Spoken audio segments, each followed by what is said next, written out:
The silence at table 7 wasn't unusual. Marcus Sterling had been dining alone at Le Jardin every Friday night for 3 years, communicating only through written notes and pointing. Born deaf, the tech billionaire had built his empire through code, not conversation. Tonight felt different though. The weight of a $4.2 billion acquisition that had collapsed that morning sat heavy on his shoulders.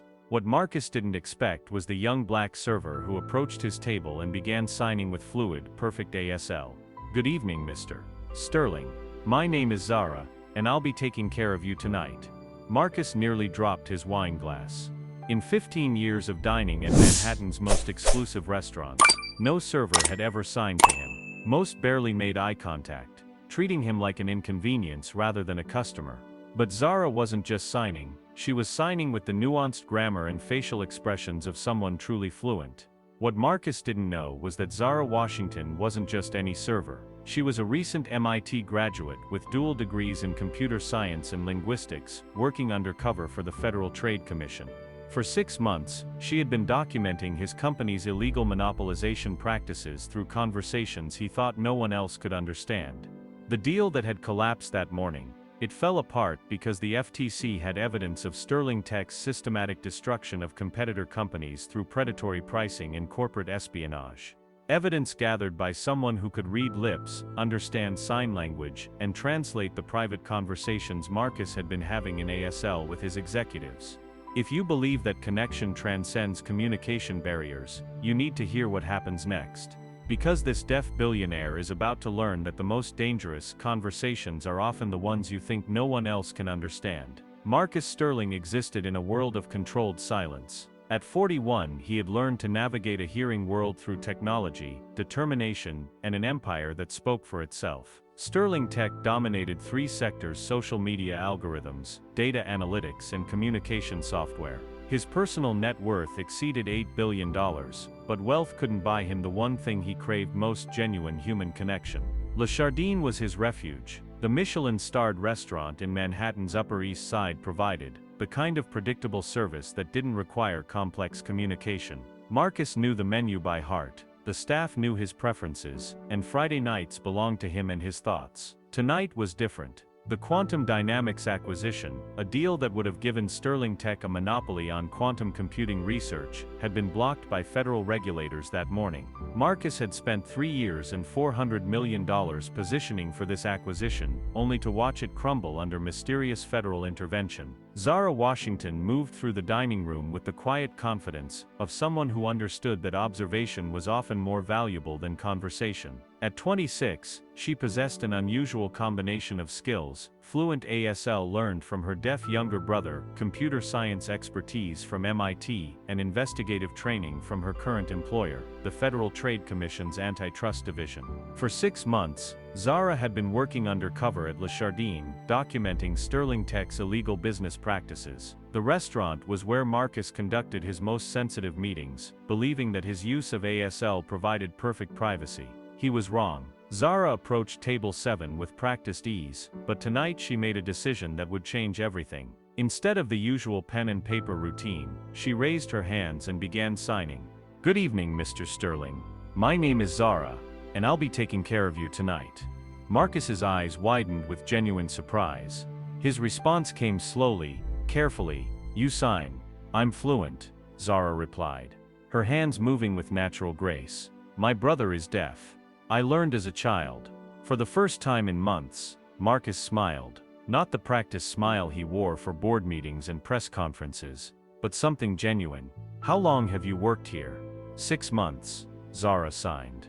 "You come every Friday, always alone, always the same table." Marcus nodded, suddenly feeling less invisible than he had in years. "Work is complicated. This is my quiet place." Zara's expression showed understanding, but internally she was calculating. 6 months of documentation had revealed Sterling Tech's systematic destruction of smaller competitors through illegal pricing schemes, corporate espionage, and acquisition tactics designed to eliminate innovation rather than foster it. Tonight, she was going to get the final piece of evidence the FTC needed. "Would you like your usual tonight?" she asked. "The duck can fit with the 2015 Burgundy." Marcus was impressed. Most servers couldn't remember his order from week to week. But Zara had memorized his preferences without being asked. Yes, thank you. But, would you mind staying for a moment? It's been a difficult day. This was exactly what Zara had been waiting for. Of course. What happened? Marcus's hands moved with frustrated precision. A deal I've been working on for 3 years fell apart. Federal regulators blocked it, claiming antitrust violations. But I don't understand how they knew about our internal strategies. Zara's expression remained sympathetic while her mind raced. Marcus was about to confess to the very crimes she had been documenting. That sounds incredibly frustrating, she signed. What kind of deal was it? Quantum computing, Marcus replied. We were acquiring the last independent research company in the field. Once we controlled their patents, we could set prices however we wanted. No competition, unlimited profit margins. Zara's hands remained steady, despite the significance of what she was hearing. That sounds like smart business. Marcus leaned forward, grateful to finally have someone who seemed to understand. Exactly, but the government doesn't see it that way. They think we're trying to create a monopoly. They don't understand that efficiency requires consolidation. How do they even know about your business strategies? Zara asked innocently. Marcus's expression darkened. That's what I can't figure out. Someone has been feeding them information about our internal discussions, board meetings, acquisition plans, pricing strategies. It's like they have someone inside the company. Zara nodded sympathetically. Have you been having those discussions here? At the restaurant? Sometimes, Marcus admitted. My executives and I meet here monthly. We use ASL because we assumed no one else would understand. The confession was perfect, clear, detailed, and completely incriminating. I'm sure you'll figure out who's betraying your trust. Zara signed, her expression full of supportive concern. Marcus reached across the table and touched her hand. The first spontaneous human contact he'd had in months. Thank you for listening. And for understanding. It's been a long time since someone communicated with me instead of just taking my order. Zara felt a genuine pang of guilt at his gratitude, but she pushed it aside. The evidence she had just gathered would prevent Sterling Tech from destroying the quantum computing industry. Would you like me to bring your wine while the kitchen prepares your meal? She asked. As Marcus nodded, Zara excused herself and walked toward the service area. But instead of heading to the wine cellar, she stepped into the restaurant's private office, where a small recording device had been documenting every signed conversation that took place at Table 7 for the past 6 months. Tomorrow morning, the Federal Trade Commission would have everything they needed to dismantle Sterling Tech's monopolistic empire. But first, Zara had to finish serving dinner to the man whose trust she was about to betray completely. The most expensive conversation in corporate history had just been conducted in perfect silence. When Zara returned with the wine, Marcus was staring out the window at the Manhattan skyline, his expression thoughtful. She poured the burgundy with practiced precision, but her movements caught his attention. You're very good at this, he signed. Most servers are nervous around me. Why would they be nervous? Zara asked, genuinely curious despite her mission. Marcus's hands moved with resigned familiarity. Because I'm different. Because communication requires effort. Because it's easier to ignore someone who can't call out when you're being neglected. Zara felt another unexpected pang of empathy. That must be incredibly isolating. It is, Marcus admitted. Success doesn't eliminate loneliness. Sometimes it amplifies it. Their conversation was interrupted by the arrival of 2 men in expensive suits. Marcus's expression immediately shifted to guarded professionalism as his Chief Technology Officer David Park and Chief Financial Officer Robert Mitchell approached the table. Marcus, David signed. We need to discuss the quantum situation tonight. Marcus glanced at Zara apologetically. Business emergency. Would it be possible to move us to a private dining room? This was exactly what Zara had hoped for. Of course, we have a private room available, more discreet for sensitive conversations. As she led them to the secluded dining area, Zara's pulse quickened. The private room was equipped with her most sophisticated recording equipment, cameras that could capture sign language from multiple angles and software that could translate ASL in real time. Once the 3 executives were seated, Zara brought their drinks and positioned herself to take their dinner orders. But instead of leaving, she lingered, cleaning nearby tables and arranging place settings, invisible but perfectly positioned to observe their conversation. David's hands moved with urgent precision. The FTC knows everything. Our pricing algorithms, our acquisition strategies, even our plans to license quantum patents exclusively to ourselves. Robert joined the conversation. They have documentation going back 18 months. Internal emails, recorded phone calls, strategic planning documents. Someone with high-level access has been feeding them information. Marcus's expression darkened. How extensive is their evidence? Complete, David replied. They know about Project Silence, our plan to buy quantum patents specifically to prevent other companies from using them. They know about our predatory pricing scheme with Cloudflow Industries. They even know about the Copenhagen meeting, where we divided up European markets with our competitors. Zara's hands remained steady as she arranged silverware, but internally she was documenting every revelation. Project Silence was exactly the kind of evidence the FTC needed to prove intentional monopolization. Marcus leaned forward. The question is, who's betraying us? Someone in this room, or someone with access to our discussions? Robert's response sent chills through Zara. We've narrowed it down to 3 possibilities. Either someone has hacked our communication systems, someone on the board is working with regulators, or what? Marcus signed, or someone has been monitoring our conversations here. At the restaurant, the 3 men looked around the private dining room with new suspicion. Marcus's eyes swept the space, noting camera locations, potential recording equipment, and sightlines from the service area. From now on, Marcus decided, all sensitive discussions happen in the Sterling Tower conference room, swept for surveillance equipment daily. No exceptions. David nodded. What about damage control? The FTC is announcing their investigation Monday morning. Our stock will crater. Let it, Marcus replied with cold calculation. We'll use the crash to buy back shares at reduced prices. Then we'll fight the investigation through the courts. Antitrust cases take years to resolve. We can continue operating while they build their case. Robert's hands moved with uncomfortable precision. Marcus, if they prove intentional monopolization, you're looking at criminal charges. Not just corporate fines, personal liability. Then we make sure they can't prove anything. Marcus responded. Destroy all documentation related to Project Silence. Wipe the servers that contain our pricing algorithms. Make their evidence disappear. Zara's blood ran cold. They were discussing destruction of evidence, a federal crime that would add years to any potential sentences. David hesitated.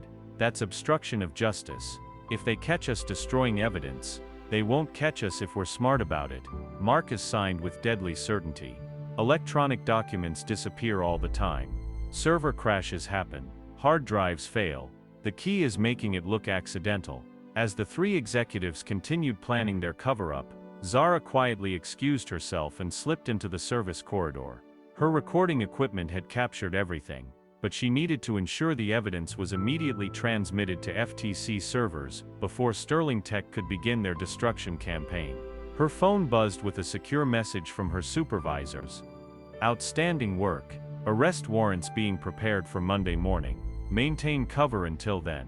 But when Zara returned to the private dining room, she found Marcus waiting for her alone. David and Robert had left, and Marcus's expression suggested he had questions she wasn't prepared to answer. Zara, he signed slowly, in 6 months of working here, you've never mentioned your last name. Drop connection matters below if you felt that moment when Marcus realized someone could finally understand him. Because what happens next will show you why the most dangerous conversations happen when people think they're completely alone. Marcus's question hung in the air like smoke from an extinguished candle. Zara felt her carefully constructed cover beginning to crack under the weight of 6 months of deception. Washington, she signed, keeping her expression neutral. Zara Washington. Marcus nodded thoughtfully, but his eyes had changed. The warmth and gratitude from their earlier conversation had been replaced by something cooler, more calculating. Washington. That's interesting. My head of security ran background checks on all restaurant staff after we started meeting here regularly. Your name never appeared on any list. Zara's pulse quickened, but her hands remained steady. I work part-time. Maybe I wasn't included. Maybe Marcus agreed, but his tone suggested he didn't believe her. Tell me about your brother. The one who taught you ASL. This was dangerous territory. Zara's cover story was solid, but Marcus was clearly testing hers. His name is David. He's 22, born deaf due to meningitis complications. Marcus leaned back in his chair, studying her face with the intensity of someone accustomed to reading people without hearing their voices. David Washington, 22 years old. Where does he live? Brooklyn, Zara replied, grateful that this part of her cover was true.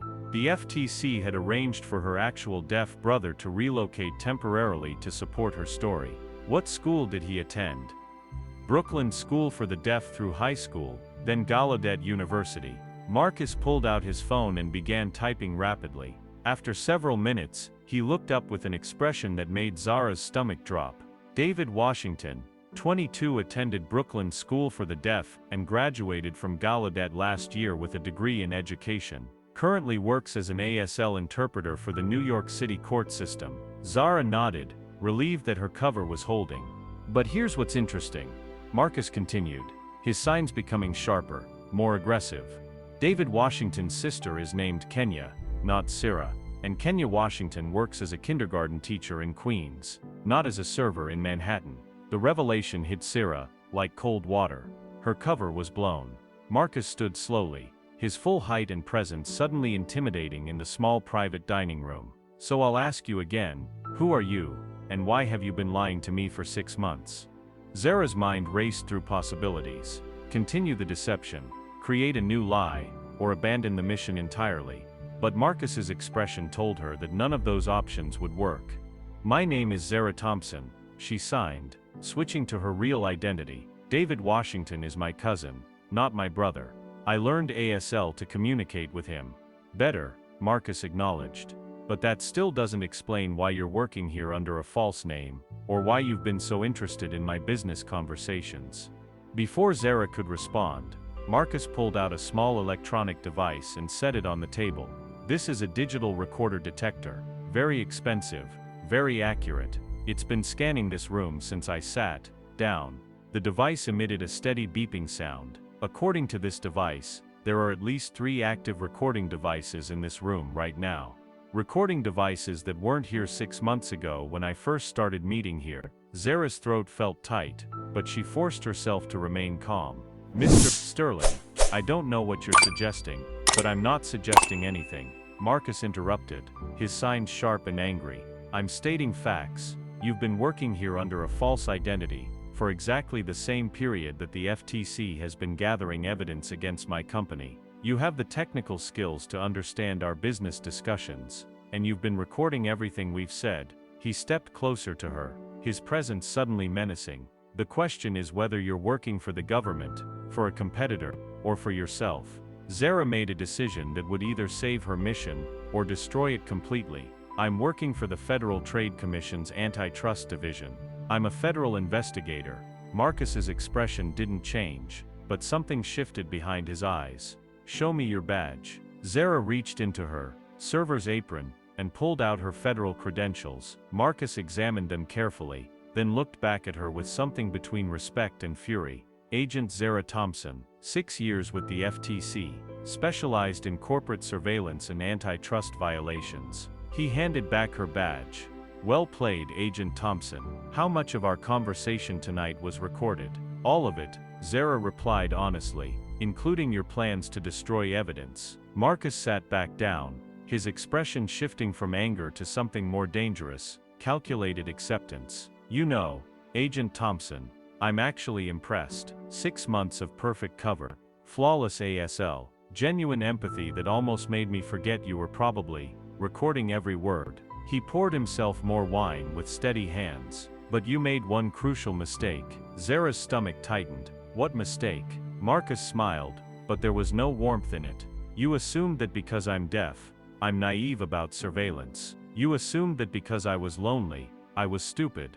He pulled out his phone again, and showed her the screen. I've been recording our conversations too, Agent Thompson. Every single one, including tonight's admission, that you're a federal agent conducting illegal surveillance without a warrant. Zara's blood went cold. The surveillance was authorized by federal warrant. Not for this restaurant. It wasn't. Marcus replied with cold satisfaction. I had my lawyers check. The FTC has no warrant authorizing surveillance of Sterling Tech executives in private dining establishments, which means every recording you've made here is inadmissible evidence, obtained through illegal wiretapping.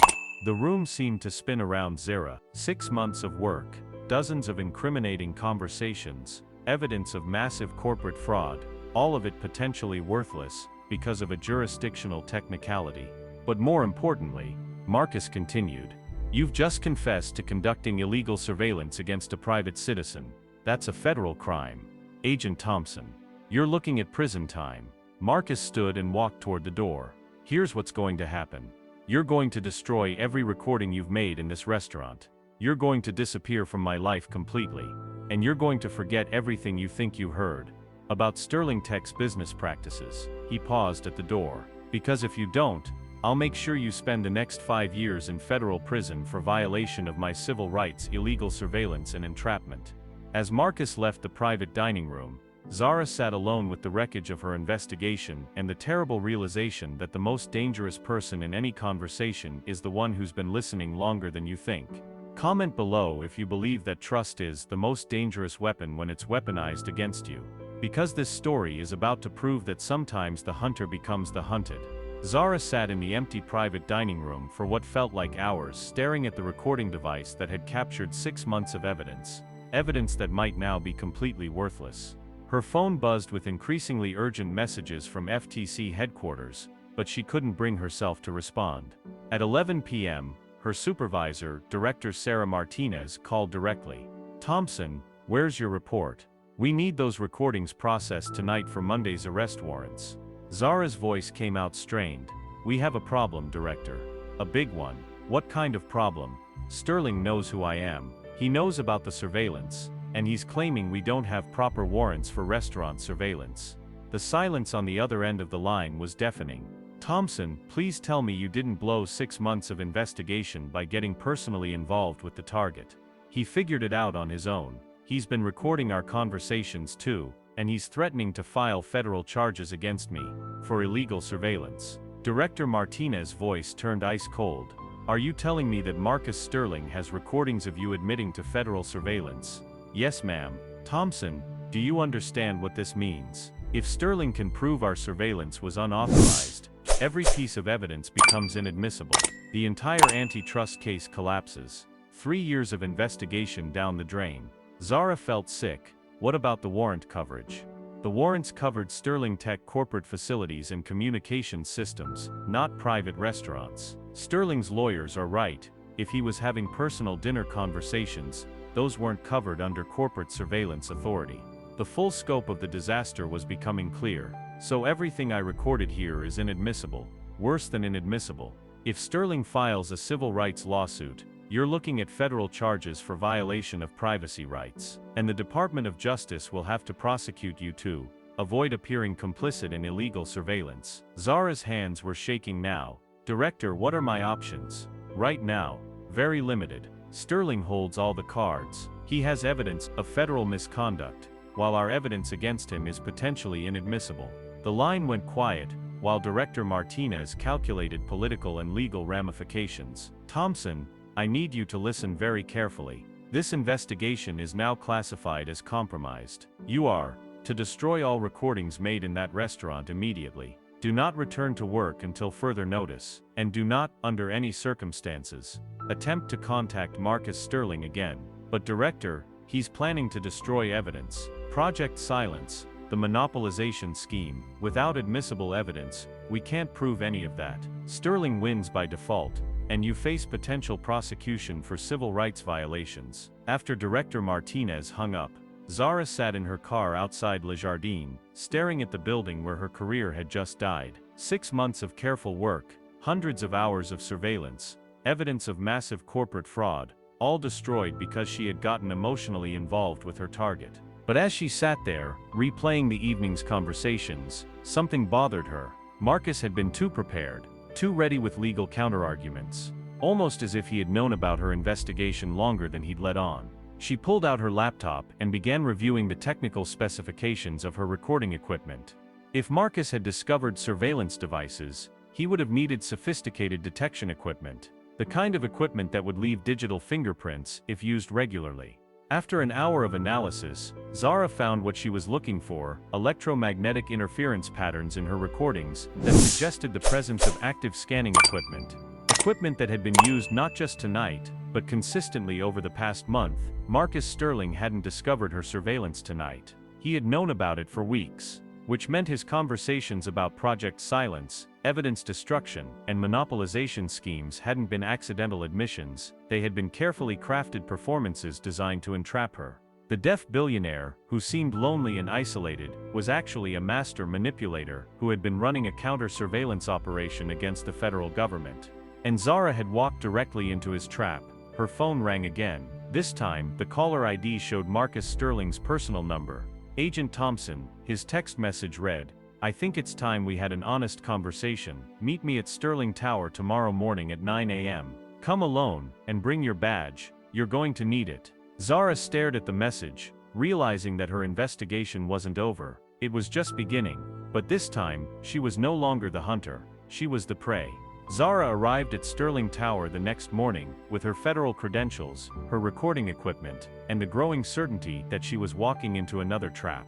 The 40-story glass monument to corporate power dominated the Manhattan skyline, its peak disappearing into low-hanging clouds. Marcus's assistant, a young woman who communicated through a tablet interface, led Zara to the executive floor. The elevator ride felt eternal, each floor marking another step deeper into enemy territory. Marcus's office occupied the entire top floor, with floor-to-ceiling windows offering panoramic views of Manhattan. But Zara's attention was immediately drawn to the conference table where three other people sat waiting: FBI Director James Walsh, Senator Patricia Williams from the Judiciary Committee, and someone she didn't recognize, a distinguished black woman in her 60s. Marcus stood when Zara entered, his expression unreadable. "Agent Thompson, thank you for coming.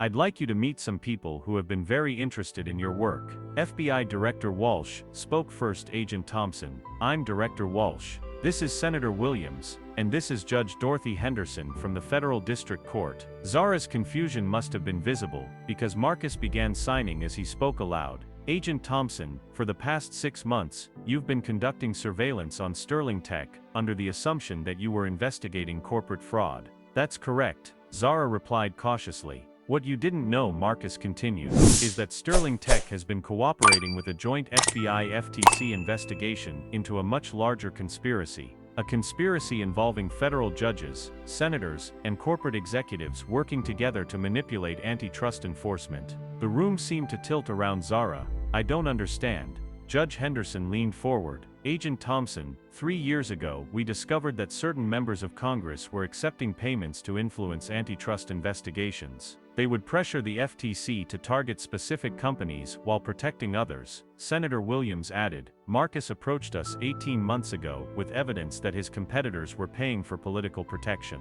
We asked him to help us gather evidence by appearing to engage in the same illegal activities." Marcus's hands moved with precise explanation. "Every conversation you recorded was carefully scripted to create evidence of monopolistic behavior. But the real investigation was targeting the politicians and judges who were supposed to be regulating that behavior." Zara felt like she was drowning. "So Sterling Tech isn't actually engaging in monopolistic practices. Sterling Tech has been conducting legitimate business operations while gathering evidence against corrupt officials," Director Walsh confirmed. "Your surveillance provided crucial documentation of how that evidence could be manipulated by compromised investigators." Marcus pulled out a thick folder. "Agent Thompson, your supervisor Director Martinez has been taking payments from Quantum Dynamics competitors for 2 years. She assigned you to investigate Sterling Tech specifically to gather evidence that could be used to destroy our quantum computing research." The revelation hit Zara like physical force. "Director Martinez is corrupt. Director Martinez is under arrest as of this morning," Director Walsh announced. Along with 12 other FTC officials, 6 congressional staffers, and 3 federal judges. Judge Henderson opened her own folder. "Agent Thompson, your investigation was legitimate, and your methods were authorized. But you were being manipulated by corrupt supervisors who planned to use your evidence for illegal purposes." Zara looked at Marcus with new understanding. "When you threatened me last night, I needed to see how you would respond to pressure from a target," Marcus explained. Corrupt investigators typically fold immediately when confronted. You maintained your integrity even when threatened with prosecution. Senator Williams smiled. Agent Thompson, your work over the past 6 months has been exemplary. But we needed to test your character before bringing you into the larger investigation. Director Walsh stood. Agent Thompson, how would you feel about leading the FTC's new Internal Affairs Division? Your job would be investigating corruption within federal regulatory agencies. Zara's mind reeled. What about Sterling Tech? The monopolization evidence. Marcus's hands moved with gentle humor. Sterling Tech's quantum computing division is being donated to a consortium of public universities. We're not interested in monopolizing technology, we're interested in making sure no one else can monopolize it either. Judge Henderson added, the quantum patents that Sterling Tech developed will be released into the public domain, free for any researcher or company to use. As the meeting concluded, Marcus approached Zara privately. Agent Thompson, I owe you an apology. The loneliness, the isolation, the gratitude for human connection, none of that was an act. You gave me something I hadn't experienced in years. Genuine conversation with someone who saw me as a person rather than a target or an asset. Zara's hands moved slowly. I'm sorry I deceived you about my identity. And I'm sorry I let you believe you were investigating crimes that didn't exist, Marcus replied. But your integrity throughout this investigation proves that there are still federal agents who can't be bought or corrupted. As Zara left Sterling Tower that morning, she realized that the most complex investigations aren't about gathering evidence, they're about determining who can be trusted with that evidence once it's gathered. Hit that like if you believe that real communication transcends hearing, and that trust is the most powerful tool in any investigation. Share this if you know someone who needs to remember that. The most important conversations happen between people who truly see each other. The mute billionaire, who seemed isolated and vulnerable, had just orchestrated the largest corruption investigation in federal history, and the undercover agent who thought she was hunting a criminal, had instead helped expose the criminals who were supposed to be protecting justice. 6 months later, Zara Thompson Sterling walked into her new office as Director of Federal Regulatory Integrity. The nameplate on her desk reflected her recent marriage to Marcus Sterling, the man who had taught her that the most dangerous assumptions are the ones we make about people who communicate differently than we do. Her first case file was already waiting, a pharmaceutical CEO who had been using sign language to conduct illegal price-fixing agreements, assuming no one would understand his conversations. Zara smiled as she opened the file. Some people never learn that the most dangerous person in any room is the one whose communication they underestimate.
you